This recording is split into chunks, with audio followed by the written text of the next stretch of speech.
If you're going to be simulating cloth, you're going to need a collision object to drape your cloth on for testing. So let's go ahead and start with collision objects, and let's begin with the body. In our last video, we separated all the constituent pieces using blast nodes. Here we have the body. Let's talk about this. There are three major parts that I've decided to make collision objects. One is the sword. The sword that's high res has a lot of parts that can be snagged upon, cloaks and the jacket, etc. And in my initial sims, that's exactly what happened. So I added in a collision object that's nice and smooth, and the cloak would just slide around magically, and it actually worked pretty well. So this as is going to be a collision object. We're just going to add it into the sim. There are many parts in this sim where the boots are not needed, but when the character crouches down in various poses, I think those poses are between 1152 and 1200. So let's just go ahead and pick a moment here, 1152, and let's take a look at the body here, and we'll take a look here. When the body crouches down like this, the capes are going to be draped on the ground, the cape and the top coat. We want to make sure that they're colliding properly, but we don't want the pants to collide with the boots, and we're definitely not going to want other things to collide with the boots. So for this, we're going to use collision groups and collision ignore, which I will go over in a later video. As you can see here, the body is in a very awkward position here where pants and perhaps other pieces of cloth might be pinched between the legs, as well as this area in the thigh. There's going to be belts. There's going to be 2 or 3 layers of cloth, a top coat, an undershirt, a top shirt, and potentially the cloak, as well as a bunch of belts. Over here, we're going to have our sword as well over here. So in this area, we're going to have shirts, cloaks, and a sword. Everything is going to be in this location. Arm actually penetrates into the leg for a period of time here when they're actually in this squatting, when this character's in this squatting position. So next we're going to set up a method or a way of dealing with these penetrating areas by putting a little breathing space in between each one of these collision objects as they reach each other. So if we go over here, imagine we have two pieces of geometry. One might be the upper thigh, one might be the calf, in this area where the knee is collapsing. When these two pieces of geometry come together, the pants or a shirt or whatever that's in there might get pinched between these areas. Now the cloth that gets in the middle here usually behaves okay, but the ones on the edges here, the verts that are on the outside, tend to bounce around a lot, causing a lot of noise. One frame they'll be in, and another substep they'll be out, and so they sizzle a little bit.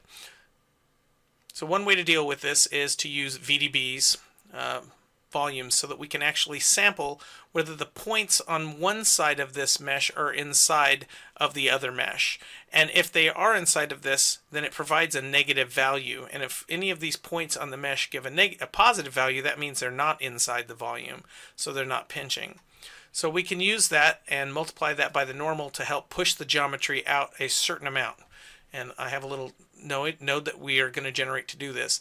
We'll do it to both sides, because we'll sample the points from this on the inside of this other volume, and what we can do is create a little area where the cloth can live safely, it doesn't sizzle, it doesn't cause any problems, and this will be created on the fly. To give you an example of what it should look like, this is a before and after.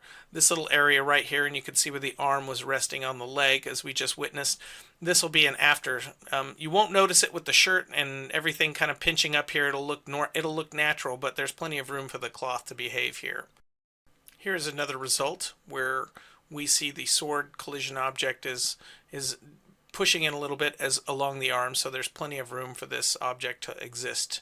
You can see here that I've also cut the feet off of this character, and the reason is I will be using the outside of the boot as a collision object. I don't need this extra piece of geometry filled with a volume actually causing a longer sample time. So it's excess geometry I don't need. It's not performing any operation whatsoever in our sim. So I will find the proper location somewhere around here to slice this, and then I will cap it so that I can put a volume inside there.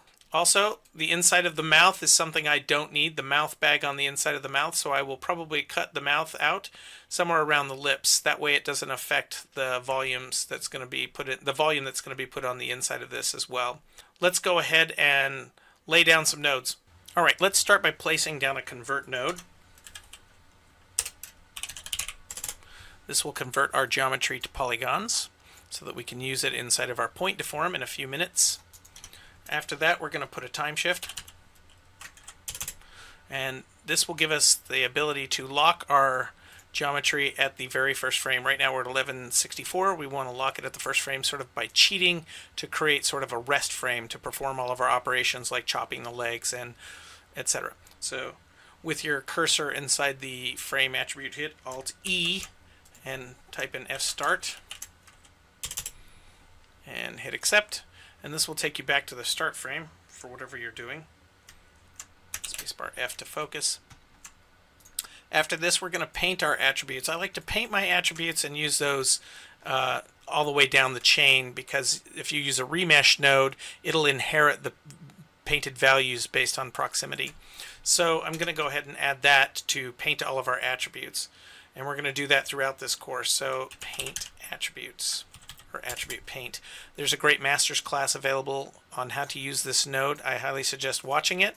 It's available on the Side Effects website. So we're going to go ahead and paint some attributes here. The first attribute we're going to paint, you can overwrite this one. We're just going to call it hands for now. And make sure when you're painting you pick this right attribute. If not, you're gonna regret it. So for this, I'm going to pick a volume brush because I just want to have a big enough volume. When I get closer to the wrist, I'm just roughing this in, but I'm gonna paint a value of 1. Incidentally, later we will paint values all the way up to 20 here so that we can use this for other things. So I'm just gonna paint this.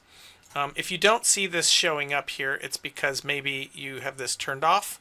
So you can click that button here. Or if you have this turned off, you won't be seeing it. So you can click this. If you've accidentally hit it when you're doing something, you can right click and just make sure that these are active. Your little visualizers here, so you can click that. Okay, so right now I have a very soft fall off. I really don't want that, so I'm going to turn the soft edge to 0 at the moment, and I'm just going to paint so I get a clear definition of where the hands and the wrist. You don't have to be super accurate here. I just, when I'm making play blasts, I don't want my hands or my head to shrink, but I do want to shrink this using a technique here in a minute. I'll explain it to you. Oh, this is not the hands, so I'm going to Control Z, leave it here. So this is hands, right? Let's create another attribute for head. We'll go ahead and swap it to head here, and we'll go ahead and paint the head. You can turn on symmetry if you want to paint on each side. On symmetry, you can just turn that on, and this will be across the Y border, so this the YZ, so it's X. Why is my brush size not changing? Houdini 18.5, you are changing things on me. Okay, so I'm just going to paint this out here, reduce the radius to a little bit here, and I'll just paint on this. Also, it doesn't look like symmetry was enabled. Maybe I undid a few times here. So we should see this around the back. It should be painting on these sides so that you can actually get symmetry. Okay. I don't want to shrink below the head too far. I'm going to use a node called the peak node to give me sort of a shrinking mechanism to shrink the body for the first couple frames. So if it's penetrating any of the cloth, it's shrunken and then it'll slowly grow. This should define the head. Let's just verify that the hands are good. Hands and head are good. Okay, and we don't have to paint the inverse of this. We can use a group expression. So I'm going to do that. In that group, we will call this the body group,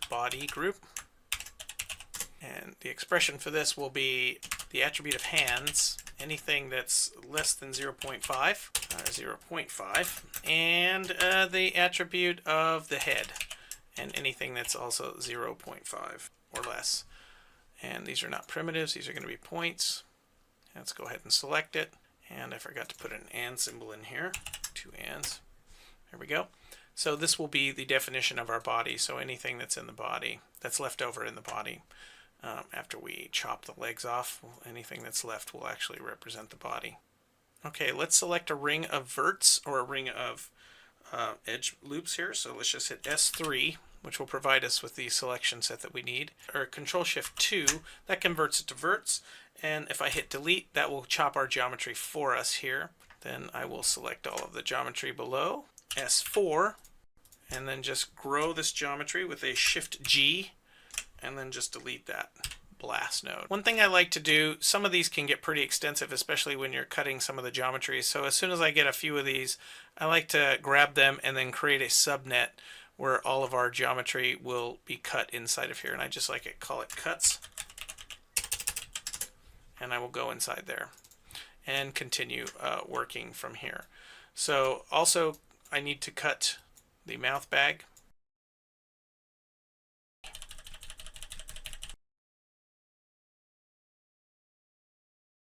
Now we want to fill these holes so that we can put a volume on the inside quite easily. So I'm going to hit tab and do a polyfill. The default setting should be just fine. Let's go ahead and take a look at the feet. The mouth look great, and so does this. We don't really have to worry about smoothing this. This is not going to be important to us. We just need to have capped geometry for creating a volume in case you did want to smooth this. So down here, if you create a patch group, this is the group that will indicate the pieces of geometry that you just made that just filled the hole with this polyfill node. So it's created a patch group for you. You can do a group expand node, which I absolutely love.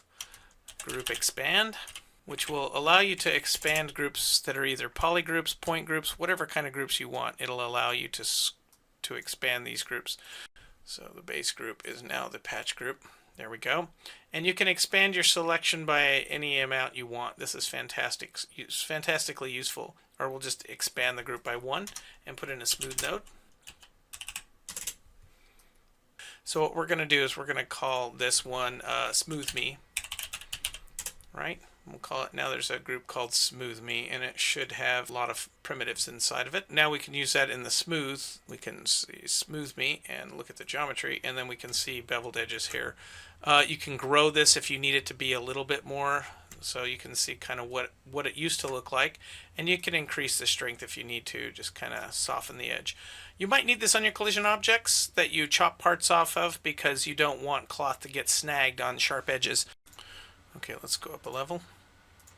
All right, now let's point deform this so that we can move this geometry with a point deformer.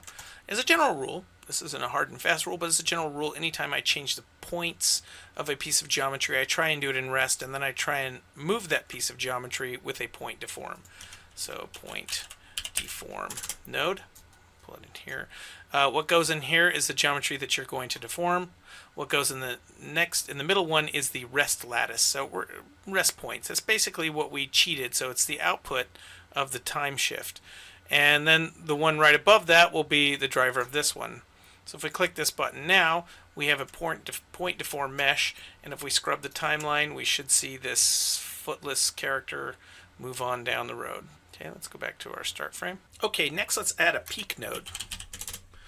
And this will help us shrink the geometry starting out. So any geometry that is currently penetrating with any clothing, we can use that. We can shrink away from it at the beginning time. So I'm going to do a 0.005, and I'm going to make it negative.